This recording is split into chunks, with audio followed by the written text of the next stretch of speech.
So we're here at the Pulitzer Foundation for the Arts, which has an exhibition called Urban Alchemy about the work of Gordon Matta Clark, who is a very important artist who worked in the 1960s and 70s.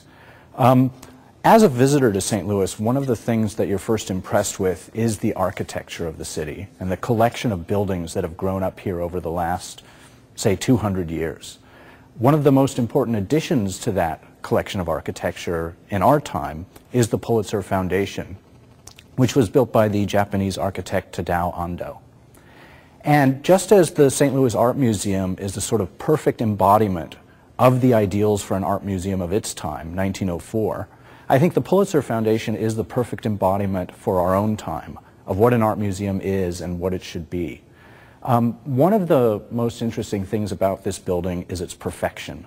You know, this is the perfect building of the early part of the 21st century. Every part of this building is sort of perfectly aligned and perfectly crafted. In a certain way, this is a building that's a little bit in love with its own perfection. Ornament is crime, another famous modernist said, Adolf Loos. And this is a building that stays well within the law. You know, there's not a bit of ornament here. So you have to consider any exhibit at the Pulitzer within the context of the architecture itself. Exactly. And this is a really interesting case of that. Gordon Matta Clark was an artist who worked with architecture. His thing, you know, was to go and find these old buildings that were just about to be torn down and to do what he called interventions or cuts into them. He would take a chainsaw and actually saw the building into parts, saw bits of the walls, saw the floors. One of his most famous works was that he cut through an entire building, so it looked like the building was splitting apart.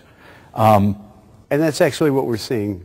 Yeah, most of his work, of course, was ephemeral and disappeared when the buildings did, but sometimes he saved his cuts. And this is one good example where he saved 3 sections of an old house, and they're displayed like sculptures or relics. And to have these buildings within the Pulitzer building, I think, is a really interesting contrast. Gordon Matta Clark was not working with high modernism. He was working with vernacular architecture, you know, the kinds of houses that people lived in, old factory buildings, things that were never built to be important or high culture. And so to take these sections of a vernacular house, you know, they're tacky sort of red clapboard siding, you know, sort of rudimentary white moldings around the doors and windows. To place them in this pristine jewel box of a space really calls to attention all kinds of things. Differences in taste, differences in social class. The people who lived in houses like this are generally not the people who build buildings like the Pulitzer Foundation. So you've got this dynamic between these clean, white, straight walls, all of the corners meeting perfectly, and this, which is actually very familiar to most of us. Yeah, it's the kind of house that people live in.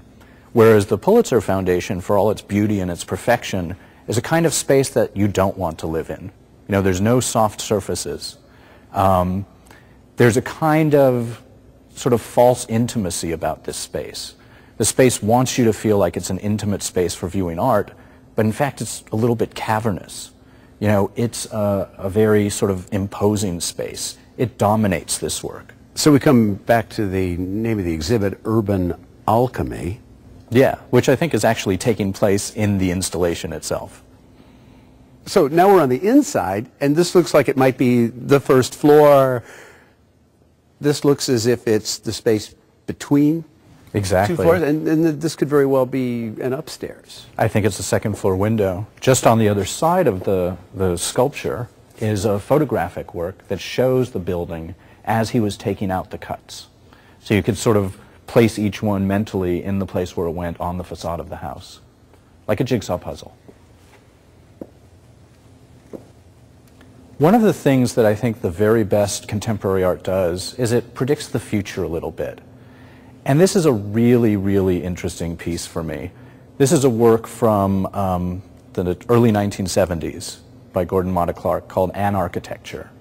And sort of that's a word that combines anarchy and architecture and sort of an idea of not architecture. And it's a sort of typical convention of that time when you would take a lot of photos and put them together into a grid, an irregular grid in this case. And that's the work of art. But here, those individual images are really fascinating. Going with that idea of an architecture, there's lots of scenes of collapsing buildings and the results of natural disasters. You know, there's flooding going on. There's maybe the result of some kind of tidal wave, the result of maybe a tornado here. Just buildings and man-made structures ripped apart by nature. But then up in the upper right, there's a really interesting image. It's a shot of the World Trade Centers. And that's very, very spooky. You know, this idea of natural disaster and death and the built environment collapsing. And then you get the shot of the pristine World Trade Centers, which would have been quite a new building at that time. But we know what happened. It almost predicts the future. It's really spooky. And sometimes great art does that. This is splitting four corners, which is four corners, literally, of an old house that the artist has just cut into, removed the corners, and then they're brought here into the gallery and displayed sort of in the rough areas where they would have been in the house.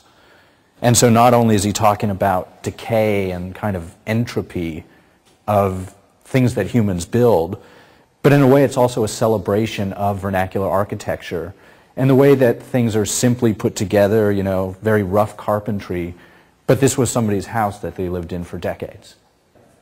And I think the way that they're sort of preserved, you know, it's like a specimen in formaldehyde. They're not really houses anymore. No, they're not. They're relics.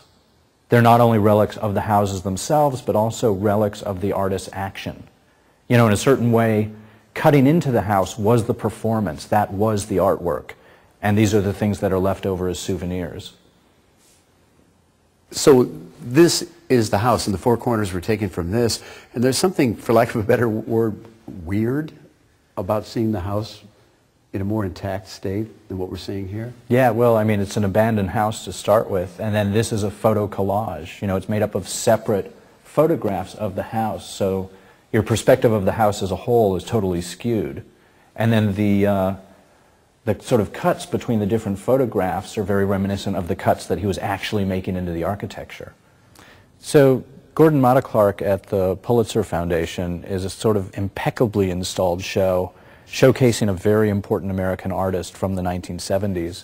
But the show for me is really as interesting for the juxtaposition between the objects and their setting as it is about the work itself.